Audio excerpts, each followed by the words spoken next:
Welcome back, everyone. Today we're diving into an incredibly powerful historical narrative, one that's deeply emotional and honestly universally relatable. We're exploring the story of Peter. Now, right off the bat, here's a pretty surprising fact. Peter was actually originally named Simon, and the name Peter, which literally translates to rock, was a nickname given to him way before he ever proved himself to be, reliable, which adds a huge layer of irony to the colossal failure we're going to look at today. But look, this isn't just some dusty historical recount of a famous figure. No, this is a literal masterclass in how an absolute, crushing failure can be transformed into a profound, life-changing purpose. We're going to break down the exact mechanics of how brokenness gets rebuilt. Okay, let's dive into this. What if your greatest failure could actually become the exact beginning of your greatest purpose? Peter's story matters so much today because, let's be real, so many people secretly live completely trapped by regret. You know the feeling, right? Replaying old mistakes, missed opportunities, those agonizing moments of weakness just over and over in your head. It makes you wonder if you've ruined your future beyond repair. But as we'll see through Peter's life, this story sends a massive, powerful message across generations. Your absolute worst moment does not have to define your destiny. So bringing us to section 1. The relatable disciple, passionate but impulsive. When we first meet Peter, we really need to get a handle on who he was. He was definitely not some flawless, naturally fearless icon, not at all. He was deeply and sometimes painfully human.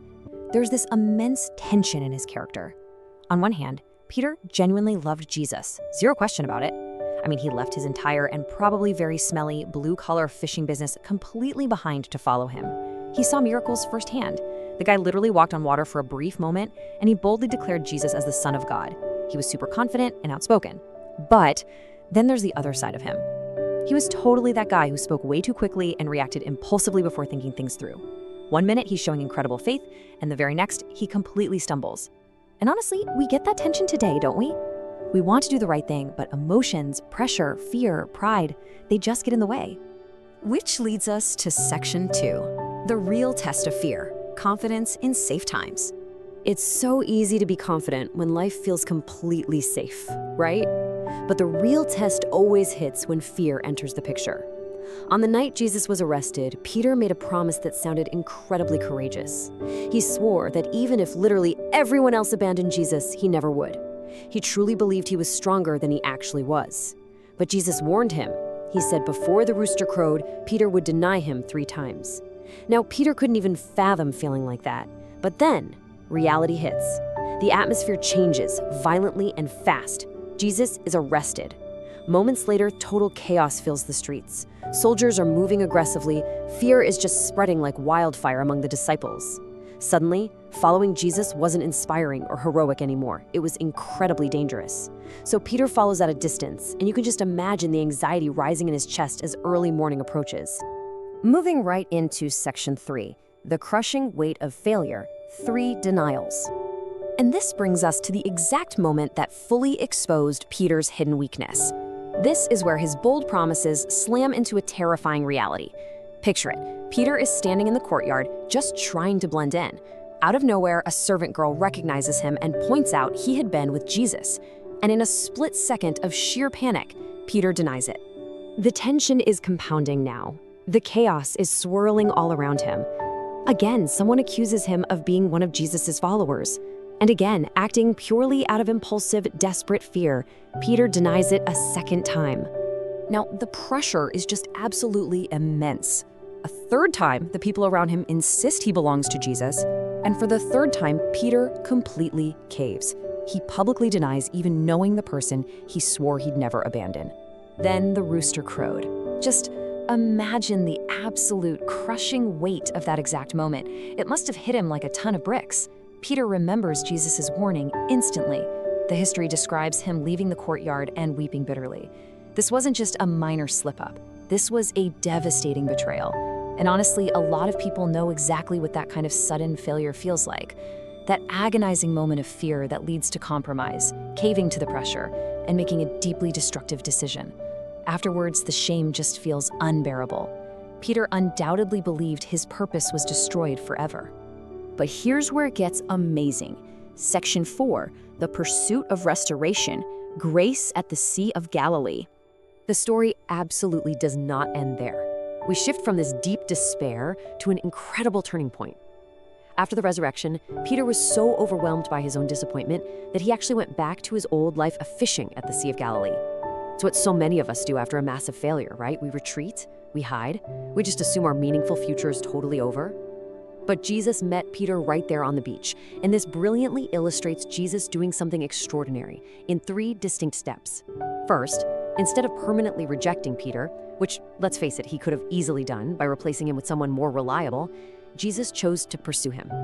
Second, he didn't publicly humiliate Peter or endlessly bring up his failure. He healed him through compassionate questioning. And third, he actually gave him a brand new mission.